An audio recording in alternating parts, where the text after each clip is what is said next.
threat, shoot, dribble, pass, maybe cover ball like we in the net. Triple threat, Triiiple and Chep, you can catch us all on the internet. Triple threat, we don't feel the press, we just give them stats, opinion facts, you can give them next. We got now, we shut it down, this triple threat. When the show time is go time, my time is your time, and I appreciate you for it. Welcome to another episode of Triple Threat. I'm your host, Chep Woods. I got my bro, Da'Ville with me. Man, on May 2nd, Shams, I don't know his last name, but Shams from The Athletic reported that the Grizzlies won't be bringing back Dillon Brooks under any circumstances. Okay, but then on the 3rd, Dillon Brooks' agent, Mike George, called Shams a weirdo for spreading false news. So with the wild season that Dillon Brooks had, all the trash talk, and then the way the season ended, what's your take on the report that he wouldn't be coming back? I also read that he asked for $25 million, and the Grizzlies ain't trying to up the bag, so they might be parting ways because of that. But what's your take on Dillon Brooks on and how the season panned out? I feel like Dillon Brooks is he's not consistent enough as a player to talk as much as he talked. You feel what I'm saying? Like, he shows up and he has a presence on the court for sure, but sometimes it's to Memphis' detriment. There's this narrative going around right now about he poked the wrong bear, and that's why the Grizzlies got bounced. But if you really think about it, it's like he'll get up in anybody's face, win or lose. And like, as a defensive minded team, you want that grittiness, but he gotta also deliver as well. His stats this season, he was only 14, 3-3. You can't be asking for 25 mil if you only score 14. Hey, you gonna have to do some research or something, because I feel like they not finna pick him up after the whole fiasco, because I feel like he's more of a distraction to the team than actually the culture that they're trying to build. Yeah, and I don't know what type of culture they're trying to build over there in Memphis, man, because they ain't got no culture yet. So it's like, you feel what I'm saying? Like, you think about like Ja Morant, you think about the Brooks, and all of these like young players, I really feel like need some type of veteran guidance in order to get that locker room where it needs to be in a championship contender status. Facts. I mean, yeah, Steven Adams does his best. You know, he'll haul out and pick somebody up and remove him from the situation. I don't feel like Steven Adams is boisterous enough. Like, I feel like he's really more of a like, hey, I can show you with my actions type of guy. And they need like actual veteran, like who's the coach on the floor for them? Like, hey, yo, you got to make sure you do this. Hey, yo, this is how we win games in the clutch, or like, X, Y, chill and Z. out, calm down. Like, you know what I'm saying? And it's like, I think about one of the teams right now, the Miami Heat, who are doing good in the playoffs, but Kyle Lowry is an asset to that team because he's one who has went far in the playoffs and actually won a championship. So it's like, it's certain situations that could flutter some other players like on the team or whatever. And it's like just having that veteran leadership of somebody that's been there before and like, hey, yo, don't fret. This is how we handle the situation. I've been here. You know what I mean? Keep your cool and let's just, you know what I mean? I feel like Memphis don't have that, and I feel like they wanted Dillon Brooks to be one of those like vocal leaders, but I feel like he's giving off the wrong leadership. And it's hard to follow a leader that ain't leading you to the promised land. Right.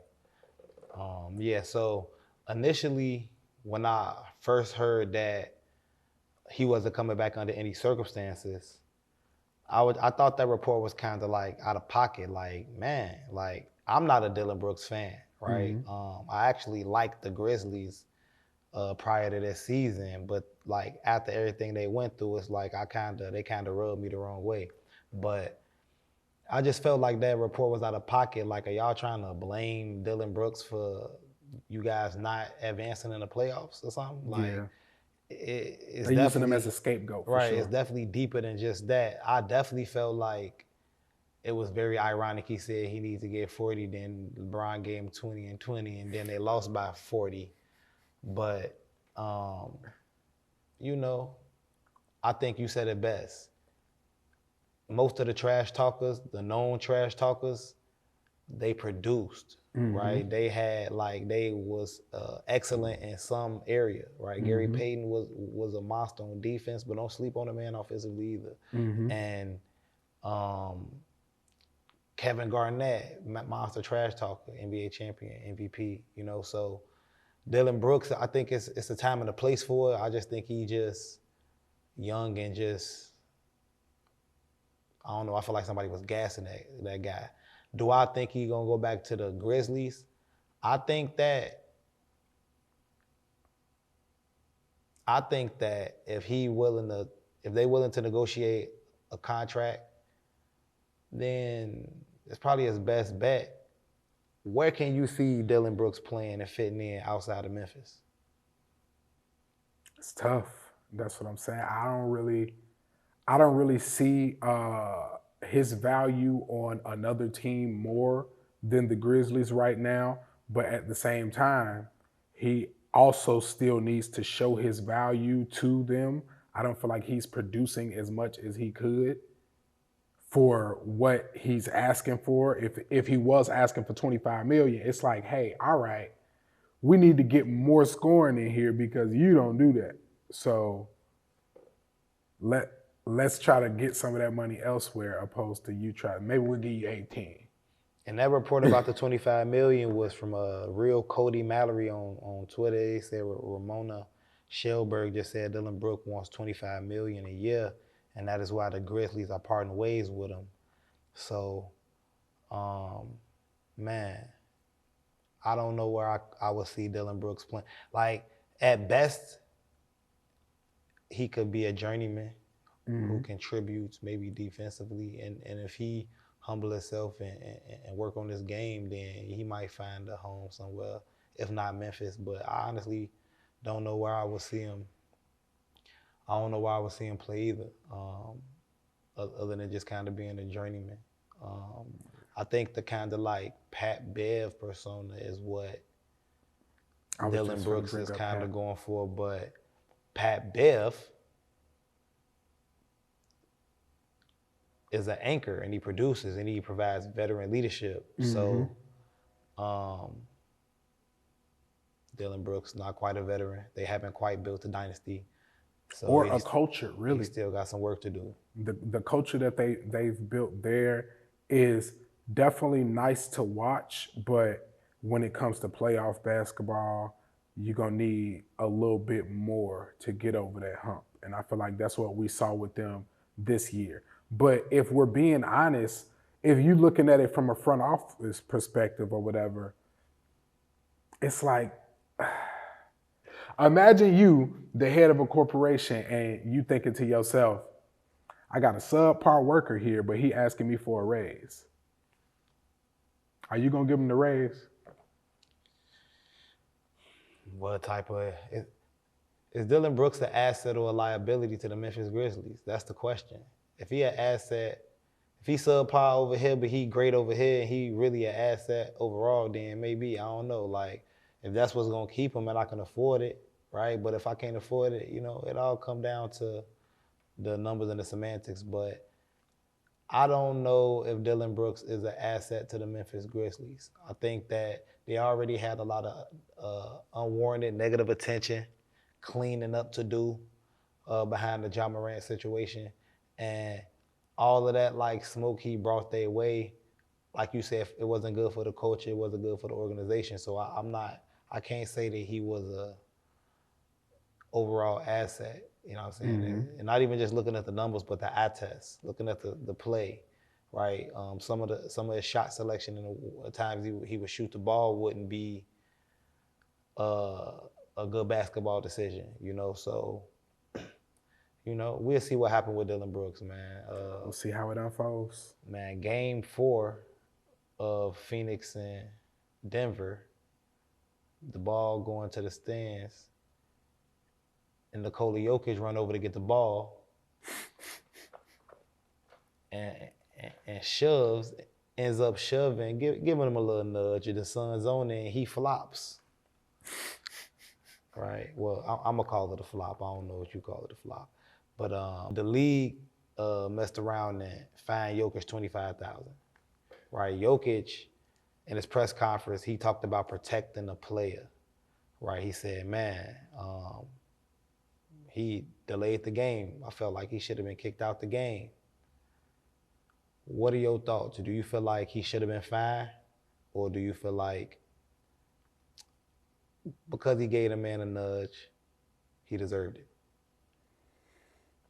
I feel like in that certain situation, that could have escalated way more. Like, we all remember the Malice in the Palace, or like, the Detroit, you know what I mean, where they went into the stands or whatever. So it's like the league definitely doesn't want it to get to that point. So they try to protect the players, but it's like in that situation where it's like he's just going over there to grab the ball and dude is like aggressive, then it's like he semi had the right to be like, all right, bro, chill. And it's like, that's what the little nudge off was. It was just the, all right, bro, chill. Like, so you feel like, I'm stronger than he was warranted. He was warranted in giving it's like, hey, when somebody get too close to you and you kind of just inadvertently put your hand out like, all right, bro, you too close. Like, I feel like that's what Jokic did. It wasn't nothing crazy.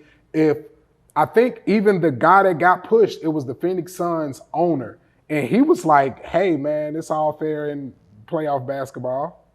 So I don't feel like he should have been fined. But I'm happy that he wasn't suspended, because it definitely would have cost the Nuggets a game. And this tight playoff series, you can't afford to lose your best player on the floor. He had 53 the other night. Come on now, stop playing.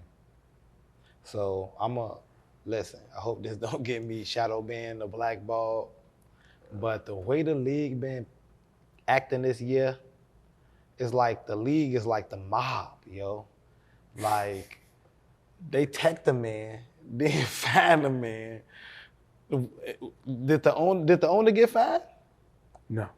Did the Suns owner get fined? He just acquired the team not too long ago. And 2 months ago. Right. He just acquired the team 2 months ago and already is in some drama. And we just gonna let that slide? Like, yo, you already teched the man. Let that be that. I just feel like the way that the refs been, man, I remember it was a game, Jimmy Butler went up for a layup and failed. They went to inbound the ball fast. He was on the ground and they called him for that. They called a tech on the man. Like, the league is the mob, because what can the players, what can the fans, what can anybody do when they make their decisions or whatever? Like, is it an appeal? Is it like Mark Cuban? Like, he tried to protest and what did he do? What is it he did? He did the thing.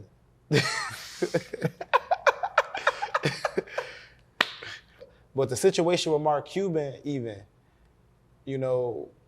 what can you do when they make their decision? It is what it is. So I find that to be wild. And yeah, like you said, man, the way Jokic played, it wasn't enough for Devin Booker and Kevin Durant.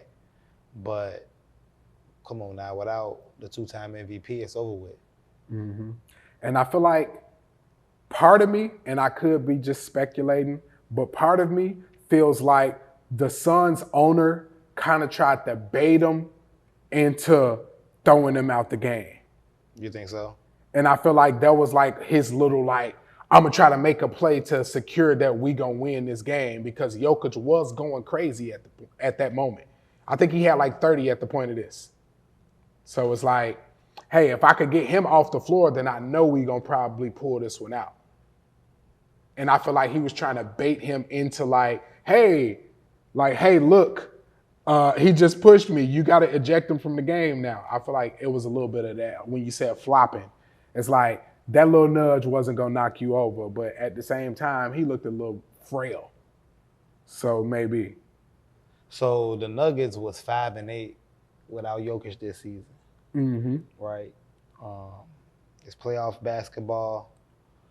I remember Buko said that the game that they set the starters, that he don't think Bruce Brown could get even 20 points in the playoffs. So It's a good thing he wasn't suspended. All right, the season had a lot of twists and turns, ups and downs, and with a long season, the inevitable happens. The firing of coaches. Mm-hmm. The Bucks, Mike Budenholzer. The Rockets fired Steven Silas. Dwayne Casey got let go. Nate McMillan, Nick Nurse. But the one I'm most interested in and want to talk about is Mike Budenholzer. Do you feel like he deserved to get let go? I mean, the man just won a championship 2 years ago. And they was the number 1 seed this year. Like, I don't know. I feel like he was doing a good job with that team. I feel like the players responded to him as a coach. He brought them a championship. They really got a culture going there. I feel like they was wrong to let him go, but it's business. Like, that's what they would say, it's business, but it's like, you kind of danged if you do and danged if you don't. You think about a team that don't do well or didn't do well, like the Wizards. Not a playoff contender at all, haven't made the playoffs in like 3 or 4 seasons now. It's like, you understand when they let a coach go after that. It's like, hey, we gave you some time to show and prove, you didn't, we're gonna try to go another way with the team and then the coaching. But after you deliver on the highest level, I'm talking about championship, they've been a championship contender for at least the last 3 or 4 years now. So it's like, Got one of the best players in the league. one of the best players in the around league. him. The whole situation, it's like, even their offense, great. So it's like, why would you even let him go? I feel like another team is going to get him and be lucky for it. And for me, I feel like the man didn't make the right type of adjustments down the stretch in multiple occasions and multiple playoff series. Granted, he did win a championship with them. I'm not calling the man a bad coach, but I think the timing was a little off. But I mean, not really. They just lost to the AFC. I'm not mad at it, to be honest with you. I definitely feel like he'll get picked up again if that's what he want to do. But no adjustments on Jimmy Butler, right? You ain't blitz him. You ain't run a box and one. You ain't double team the man. You just let the man do his thing, right?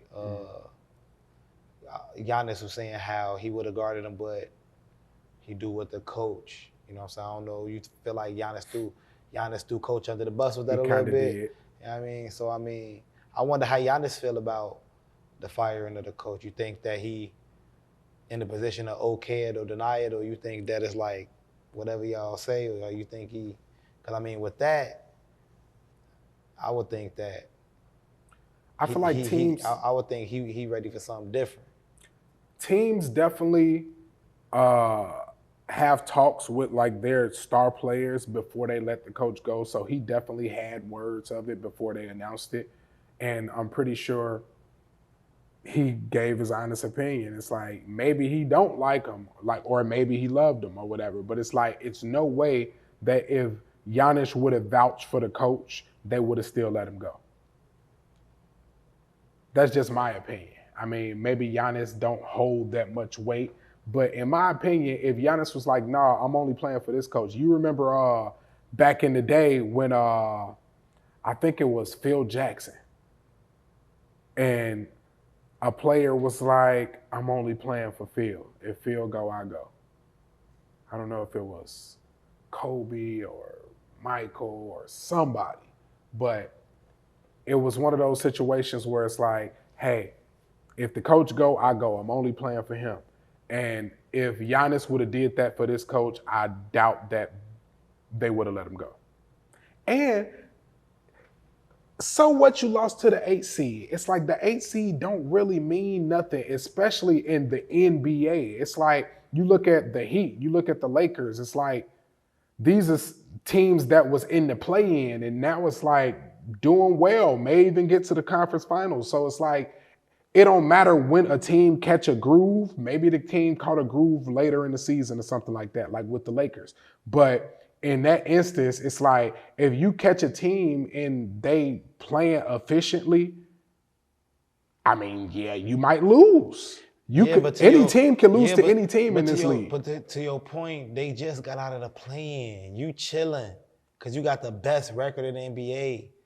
You getting your game plan together. You getting your body together. Granted, they might have. I'm kind of like thinking through it. Like they might have had some momentum coming into it, but I just feel like y'all well rested. Y'all should be ready to go. Y'all had the best record in the NBA. Ain't no But way. Giannis got hurt. But Giannis came back and gave you what? What did he give you? 34, 35? But what did he miss? 2 games? Now, in the best... In which they won one of the 2? But that's what I'm saying. Think about chemistry of a team. You're going to start playing a different way if you know you don't have your star player. People step up. You maybe change the game plan offensively, defensively. So imagine having to, it was the same thing that happened when Embiid came back from an injury with the Sixers. It's like, the team kind of was used to playing without him after he had missed a game or 2. So then when he came back, it kind of disrupted their offense because now you want to revert back to going to Embiid like you usually would, but the team has found a groove playing without going through Embiid. You feel what I'm saying? It's the same thing with Giannis. Man, I could see it. Look, losing one of the best players in the NBA can definitely alter a series. The coach ain't make no adjustments, though. The coach wasn't coaching. The coach got to coach if the coach want to keep his job. You know what I'm saying? Like, what do we... But, so, speaking of your boy James, right? James Harden and Anthony Davis are like the biggest anomalies this postseason. Mm-hmm. Because for me, without them, teams wouldn't be in position to advance. But at the same time, they've been fluky. So it's like, good wording. Fluky as hell. Man, it's like, James Harden definitely stepped up, bounced back off of his 2 bad games with a 42-point, 6 3-pointers. Mm-hmm.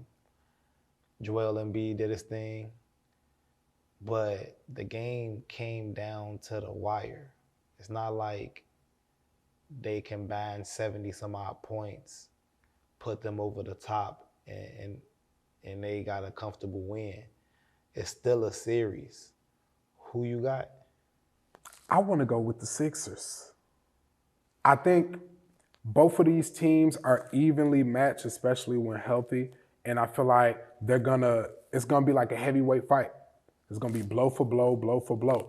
Literally, the last game came down to a wave-off 3-pointer to win it at the buzzer.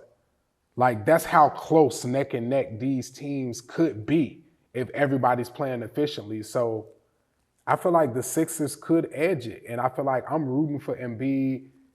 If you're going to get the MVP, you got to have an MVP playoffs. Like, the season don't stop just because you got the award. If you the MVP, you got to show up and you got to be the MVP. And I would like for him to get a Finals MVP with that. Oh, you want him to go take it off? I want them to come out of the East. Okay. I want the Sixers to come out the East. Okay. Do you think they're going to come out the East?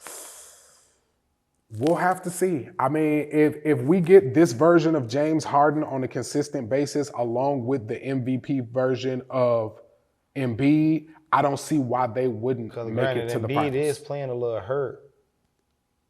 The knee. That's why I say if healthy.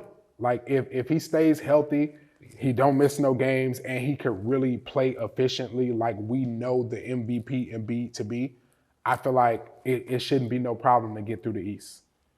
It won't be a cakewalk. It might be some problems, man. It might not be a cakewalk because think about this. Boston is, let's say, the hardest team, the toughest team still left in the Eastern Conference. So this next series is going to either be the Sixers or Boston versus, I'm thinking, the Heat, because the Knicks, it's over with for them. So with that being said, the Sixers match up good against the Heat. And I feel like if anybody could beat the Heat, maybe the Sixers can.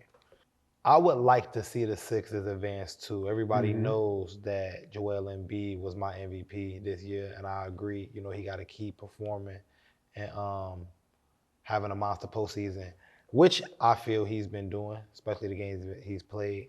The thing is, the Celtics, I feel like are still the team to beat, but Jason Tatum been kind of fluky 2.0. Jason Tatum, 2 points in the first half of their last game. Had a decent game with the exception of the subpar scoring in the first half. Still was a presence and a force in the game, right? So I don't want to undermine his play. It's just like, for him to be who he is, he been inconsistent. And I think that this series would have been more in Boston's favor if Jason Tatum was showing up a little bit more. MVP candidate, Jason You know Tatum. what I'm saying? And I would love to see, I don't know if Jaylen Brown is going to go to another team this offseason, but I would love to see what Jason Tatum is going to be able to do. I mean, I'm not sure if they'll get another asset in that kind of replace the production of Jaylen Brown, but I just want to see like it's Jason Tatum's show because he didn't go to number one option. I would love to see how far he could take Boston when he ain't got Jaylen Brown to lean on and get the opposite team 30. And then your prediction on the second series, the Heat, Knicks, man, the Knicks, that's who I would like to see advance. Unfortunately, I would have to say it's not looking too hot for him, man. Julius Randle out there playing off them cortisone shots, man. That man playing slight injured. Jimmy Butler still looking like playoff Jimmy. I'm not seeing the Knicks getting past the Heat. I'm really seeing the Heat getting out the East. I want to see Joel, but I was just saying, man, what if we get another Jimmy Butler, LeBron in the finals? I wouldn't put it past them, but that's what I'm saying. We're talking about this same 8 seed that just lost Mike Budenholzer his job. Yeah, but at the same time, if anybody gonna go to the finals, why not the team that knocked out? I know, but I'm just saying. The head honchos. I'm saying, think about how legendary that run would be. You have to go through the play-in. Then you have to go through the number one seed, beat them. Then you have to go through the Knicks. Charged up Knicks, because New York ain't been this good in a while. And they not even as good as they possibly could be. Julius Randle hurt though, so they ain't super charged up. Yeah, I mean, but when they came in before Randle's injury, it's like they was on a high. New York was on one. It's like, hey, yo, we're coming. But they would have took them out, which I feel that they are capable of doing, and then beaten possibly the Boston Celtics or the 76ers to get to the NBA Finals. And then what?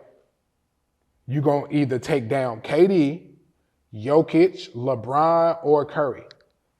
Talk about a path to a ring. I feel like going through the East this year It's a cakewalk. wasn't like going through the West. But that's always the case with the East. Not really. The West has been a tougher conference for the last 20 years. Yeah, but that's what I'm saying. Like, I don't think the East was a cakewalk. I think that the East was a little bit more solid in where they was at. It wasn't a whole lot of different moves with the teams that kind of advanced. On the West, it was so many moves and so much going on that you ain't really know what you was gonna get. So you got a game plan different, and it's teams that gotta adjust and get acclimated. On the East, a lot of them guys been playing together and For years. So I think the East was tougher to get through than the West this year, and I just think the West was a little bit more of, like I said, just kind of like a whirlwind, right? That's kind of what I was looking for. It's kind of like just not as structured and put together. So I think getting through the East, like you said, I agree. Like, if Jimmy Butler make it to the finals, I mean, he don't want to see Bron. He don't never want to see Bron. But if he get to the finals, it's definitely when LeBron always gets the better of Jimmy Butler, bruh. Always. What's the stats? If Jimmy do get a ring this year and he keeps playing efficient like he's been playing, he become a legend. Like, you remember when Kawhi became a legend? I feel like Jimmy would become a legend if he was to get one off of this playoff performance. You think he'd be a Hall of Fame player? I feel like if he makes this run and he's averaging 34 right now in the 7 games that he's played, because he was out in game 2. But yeah, who gonna stop him? Okay, so LeBron James is 12-5 against Jimmy Butler in the postseason. Okay. However, LeBron James is 9-17 versus Jimmy Butler in his career. So overall, he lost more games. But in the postseason when it count, and in them finals, nah, you can't say that though, because when you think about it, before LeBron just went to the Lakers, it was a couple postseasons that they was matching up against Cleveland. That shouldn't count. Who? They didn't have no team. Who? Didn't the Heat play Cleveland like 2018 first round or something? Who Or didn't maybe have I'm no thinking. team? The Heat? Yeah, I'm saying that was 5 years ago, Jimmy Butler. Bruh, I've been giving it to Jimmy Butler since the Bulls, bruh. But that's what I've been giving That's it to young. Jimmy Butler in the postseason since the Bulls. But When the Bulls, the only shot they had at winning the championship in the past 20 years, guess who the reason they didn't get it? LeBron James. Okay? But it was prime Bron versus a young, up and coming Jimmy Butler. That's just like saying it was really a prime Bron versus a young, up and coming Derrick Rose. But that's what I'm saying. Jimmy Butler wasn't even the best player on the team at the time. And So it's like, all right, you can't even put those on Jimmy so much, like those couple wins. Just like Jimmy lost to LeBron in the finals, bro. Yeah. I'm talking about, you just pulled up the records. I'm saying the times that it wasn't, both of them was on their teams and it's their team, we can't really count that. So we really only talking about a final series that could have went either way. I'm not counting nothing from 2012 because it's 12-5 is the record. But I'm saying that was a young Jimmy. He wasn't on nothing back then. Yes, he was. He was becoming who he is. But he wasn't playoff Jimmy. Man, and it was 2015 Cleveland played Chicago. 2013, 2015 to 2020. Out of 3 times they went at it in the postseason. Exactly. All of those, he was a young buck. So you telling me if the Lakers and the Heat play each other in the finals this year, you got the Heat? Yeah. Your prediction is the Heat. If the Heat go against the Lakers in the finals, I'm going with Jimmy. So who you see beating the Heat in the finals if the Heat advance to the finals? The Warriors could beat them. And that's just because I'm going hard for the Warriors until it ain't no. You know what I mean? You ain't gonna ever catch me talking bad about the Warriors, ever. But the Warriors can beat them. I feel like the Nuggets could possibly give them the go. Suns, I'm 50-50 with the Suns, but I know the Lakers can't beat them. and I'm riding with it.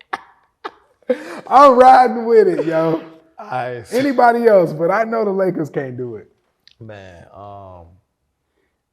shout out to playoff Jimmy missed the extensions, you know, doing this thing. The Lakers, the Warriors. The Warriors. Game for the night.